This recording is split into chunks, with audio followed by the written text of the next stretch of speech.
CRDA లక్ష్య సాధనలో తొలి అడుగు సక్సెస్ఫుల్ గానే వేసింది. భూ సమీకరణ విషయంలో విమర్శలు వ్యక్తమైన టార్గెట్ కి దగ్గరగానే వచ్చింది రాజధాని అభివృద్ధి సంస్థ. రాజధాని గ్రామాల్లో భూ సమీకరణ కొంతమంది రైతులకు సంతోషం కలిగిస్తే మరికొంతమంది రైతుల్లో తీవ్ర ఆందోళన రేకెత్తించింది. ల్యాండ్ పూలింగ్ ప్రక్రియ పూర్తయితే భూసేకరణని ప్రారంభించే ఆలోచనలో ఉంది సర్కార్. భూసేకరణను వ్యతిరేకిస్తున్న రైతులు ఉద్యమించేందుకు సిద్ధమయ్యారు. ఈ సమస్యను ఎదుర్కోవడం సిఆర్డీఏ సత్తాకు సామర్థ్యానికి పరీక్షే.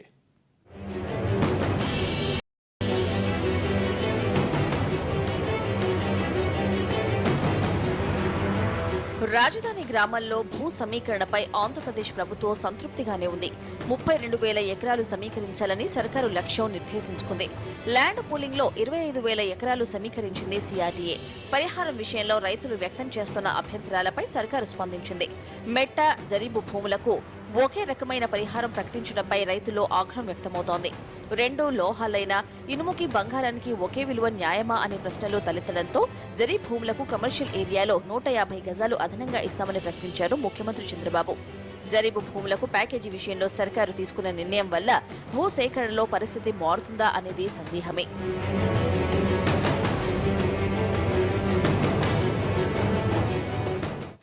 జరీబు రైతులకు ఇంత మునుపు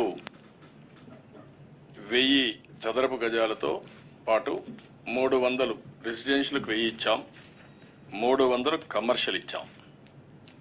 ఈరోజు వారు చెప్పిందంతా అయిన తర్వాత ఈరోజు వారికి న్యాయం చేయాలనే ఉద్దేశంతో 1000 చదరపు గజాలు రెసిడెన్షియల్ ఇచ్చి ఇంకా 150 యాడ్ చేసి 450 చదరపు గజాలు కమర్షియల్ ఇస్తున్నాను. The best package.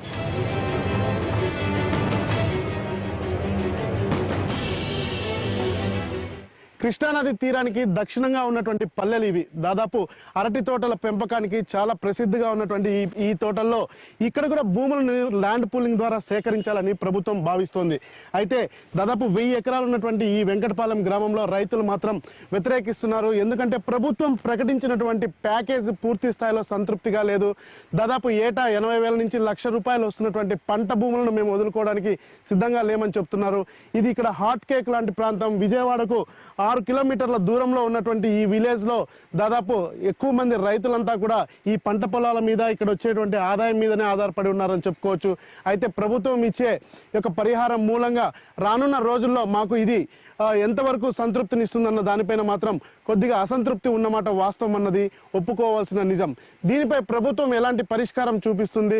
Land పూలింగ్కు సహకరించకపోతే land acquisition ద్వారా అయినా కానీ భూములు సేకరణ చేస్తామన్నటువంటి ప్రభుత్వం మొండి పట్టుదలగా ఉంది. అటు రైతులకి ప్రభుత్వానికి మధ్య ఏం జరగబోతుందన్నది మాత్రం వేచి చూడాల్సిన పరిస్థితి ఉందని మాత్రం చెప్పవచ్చు.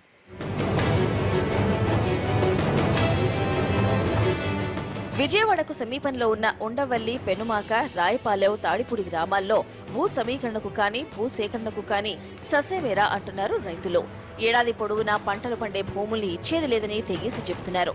ప్రభుత్వం ఎలాంటి ప్యాకేజ్ ఇచ్చినా ఇక్కడ భూములు తీసుకో భూసేకరణ చట్టం ప్రయోగిస్తే పరిస్థితి ఎలా ఉంటుంది అనేది తేలాల్సిందే.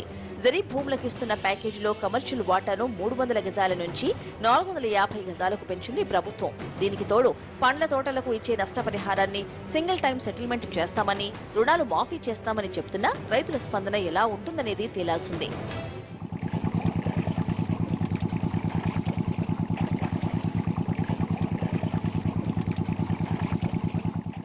ఎంత ప్యాకేజ్ ఇచ్చినా కూడా ఏ ప్యాకేజీలు కూడా మాకు జరిగిన అన్యాయాన్ని తీర్చలేరు. గవర్నమెంట్ వారు మా భూమిని సిఆర్డీఏ పరిధి నుంచి ఏ ఆంక్షలు లేకుండా రిలీవ్ చేస్తే తప్పిస్తే అది ఒక్కటే మాకు ఇచ్చే బెటర్ ప్యాకేజీ.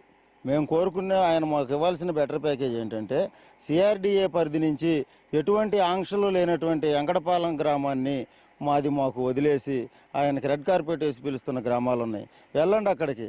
మెట్ట ప్రాంత రైతులు మా ఊరు రండి, మేము ఇస్తాం భూమి తీసుకోండి, మేము వెనకబడి ఉన్నాం, మమ్మల్ని డెవలప్ చేయండి అని అడుగుతున్నారు. ఆల్రెడీ ఎప్పుడో రాజధాని ఉమ్మడి రాజధాని హైదరాబాద్లో ఉండగానే డెవలప్ అయిన మమ్మల్ని ఈ రోజున మీరు కొత్తగా డెవలప్ చేసేది ఏమీ లేదు. మీరు మమ్మల్ని డెవలప్ చేస్తాము అని చెప్పి మా భూములు ఇవ్వమని అడుగుతున్నారు అని అంటే మీరు అడిగిన దాన్ని నమ్మి మేము ఇచ్చాము అంటే మేము మా దుస్థితిని మేము కొని తెచ్చుకున్నట్టేను. అధమ స్థితికి వెళ్ళటానికి మేము సిద్ధంగా లేము.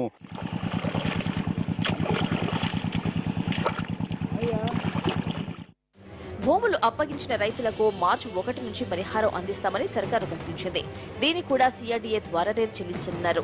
భూములు అప్పగించిన రైతులకు 9 నెలల్లోగా భూ సమీకరణ యాజమాన్య ధృవపత్రాలను సిఆర్డీఏ అందజేయనుంది.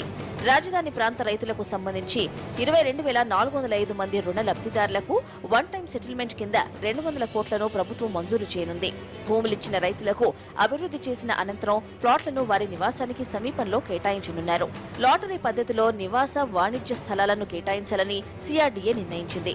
ఈ భూములకు స్టాంప్స్, రిజిస్ట్రేషన్ ఫీజు, నాలా ఫీజు, మౌలిక వస్తువుల అభివృద్ధి ఫీజుల మినహాయింపు లభించనుంది. నేను ఇటీవల సమాచారం తెప్పించుకొని మా నాయకులు కూడా మంత్రులు కానీ, ఎంపీ కానీ, ఎమ్మెల్యే గారు కానీ వీళ్ళందరితో మాట్లాడిన తర్వాత ఇంకా కొద్దిగా మెరుగైన ప్యాకేజ్ కొంతమందికి ఇవ్వాలి. అలాంటి మెరుగైన ప్యాకేజ్ ఇచ్చి నా మీద పెట్టుకున్న నమ్మకాన్ని ఇంకా ముందు తీసుకుపోవడానికి కానీ, వారికి న్యాయం చేయడానికి కానీ నేను ఆలోచిస్తున్నాను. ఇది ఒకసారి ఇచ్చిన ప్యాకేజ్. భవిష్యత్తులో కూడా వీళ్ళకు అన్ని విధాల న్యాయం చేయడానికి ఏమేం చేయాలనో అన్ని విధాలు నేను అండగా ఉంటాను. దానికి కావలసిన మెకానిజం ఎస్టాబ్లిష్ చేస్తాను. రాజధాని గ్రామాల్లోని దేవాదాయ భూములను దేవాలయాలకే కేటాయించాలని, ఇల్లు లేని వారికి ఇళ్లు ఇవ్వాలని నిర్ణయించారు. విధి విధానాలు ప్రకటించిన నాటికి అక్కడ ఉన్న వారందరికీ ఉచిత వైద్య విద్య అందించాలని నిర్ణయించారు. ప్రస్తుతం ఉన్న పంటలకు సంబంధించి పంట చేతికి వచ్చే వరకు అనుమతి ఇస్తూనే తదుపరి పంటకు అనుమతి ఉండదని ప్రభుత్వం స్పష్టం చేసింది. రాజధాని ప్రాంతంలో భూముల రిజిస్ట్రేషన్లు యథావిధిగా కొనసాగించాలని నిర్ణయం తీసుకుంది.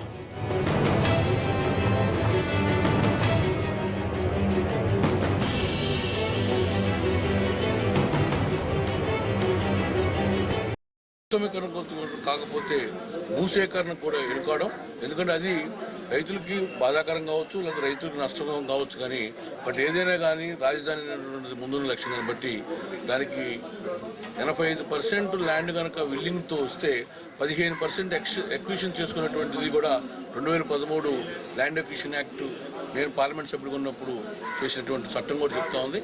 అందుకని నేను అనుకోవడం సాధ్యంతో ఈ భూ సమీకరణ ఉన్నటువంటి అడ్డంకులు దొరికిపోయినట్టే. ఒకవేళ కొద్ది గొప్ప ఉంటే సేకరణ ద్వారా తీసుకున్నాం తప్పితే ఈ రాజధాని నిర్మాణాన్ని తొందరగా స్టార్ట్ చేసి మరి 2017 డిసెంబర్ కల్లా రాజధానిని నిర్మించుకొని పూర్తిగా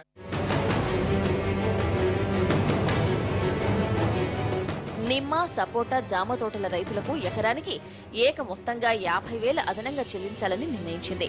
భూ యజమానుల జాబితాను ప్రకటించాలని, సవరణలు స్వీకరించి తుది జాబితాను ప్రకటించనున్నారు. భూములు ఇచ్చేందుకు ముందుకు రాని ప్రాంతాల్లో భూసేకరణ చట్టాన్ని ప్రయోగిస్తామని ప్రభుత్వం స్పష్టం చేసింది. ల్యాండ్ పూలింగ్ ప్రక్రియ పూర్తి కాగానే భూసేకరణ చేస్తామంటూ ప్రభుత్వం చేసిన ప్రకటన కొన్ని గ్రామాల్లో ఆందోళనలు సృష్టించింది.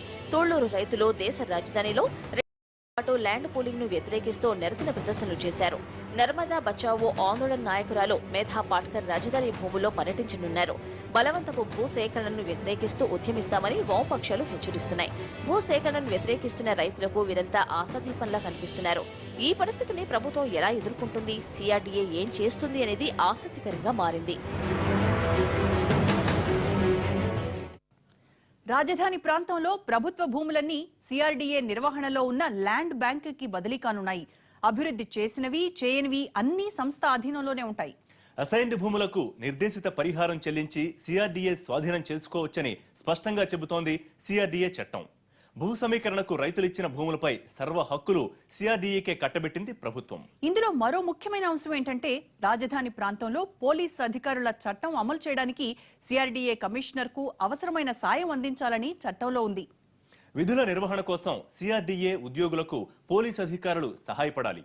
ఏ విధంగా చూసినా రాజధాని ప్రాంత అభివృద్ధి సంస్థ కేంద్ర, రాష్ట్ర ప్రభుత్వాల కంటే ఎక్కువ అధికారాలు కలిగి ఉన్నట్టు కనిపిస్తోంది. రాజధాని నిర్మాణంలో ఎదురయ్యే సమస్యల్ని పరిష్కరించాలన్నా, కొత్త నగరాన్ని అభివృద్ధి పథంలోకి తీసుకెళ్లాలన్నా సంస్థకు ఇలాంటి అధికారం ఉండాలంటున్నారు అధికార పార్టీ నేతలు. రాజధాని రిపోర్ట్లో షార్ట్ బ్రేక్ తీసుకుందాం.